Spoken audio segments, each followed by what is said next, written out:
आज आमच्याकडे बिर्याणी बनते. चला करूया आता मग. सगळ्यात आधी चिकन मॅरिनेट करायला ठेवायचं. चिकन मध्ये बिर्याणी मसाला, हळद, मीठ आणि लाल तिखट टाकायचं. थोडे धने पावडर, थोडे जिरे पावडर.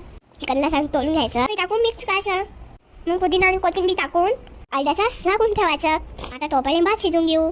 दाखवल्याप्रमाणे खडे मसाला टाकायचं. अर्धा लिंबू पिळायचा. ते मीठ टाकून धुतलेलं तांदूळ टाकायचं. शिजेपर्यंत कांदा तळून घेऊ. कांदा तळून झाला आता चिकन फोडणी देऊ. कारण भात पण शिजला आपला. कढईमध्ये तेल टाकून खडे मसाला टाकून कांदा परतून घ्यायचं. आलं लसूण पेस्ट टाकायचं. त्यामध्ये चिकन ओतून पंजामध्ये शिजून घ्यायचं.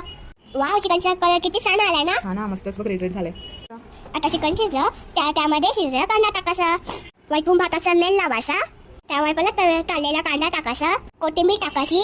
2 चमचे तूप टाकायचं. त्यानंतर थोडं येलो कलर टाकायचा. आणि सांग 10 मिनिटं झाकून ठेवायचं. बघा किती छान तुमची पण बिर्याणी छान होते. मग मी लागते टेस्टला. मी तरी खूप एन्जॉय केलं. व्हिडिओ कसं वाटला कमेंटमध्ये नक्की सांगा. आणि व्हिडिओला लाईक करा.